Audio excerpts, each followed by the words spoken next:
May panahon pa ang Kongreso ngayong Hunyo para talakay ng prangkisa ng ABS-CBN upang maitama ang mali at mabigyan ng hustisya ang sinapit ng kumpanya nung ipasara ito noong 2020. Ayon pa kay Rodriguez, hindi nga makatarungan ang pagpapasara sa ABS-CBN.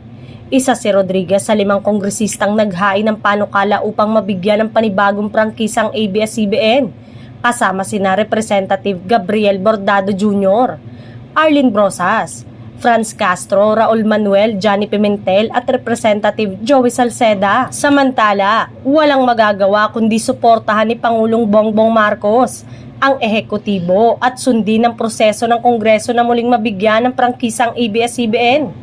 Kapag naayos nila yan at naareglo nila ang mga nakita noon sa hearing ng ABS-CBN, kung maayos nila, edi ibalik natin yung application nila sa Committee on Franchises doon sa House of Representatives.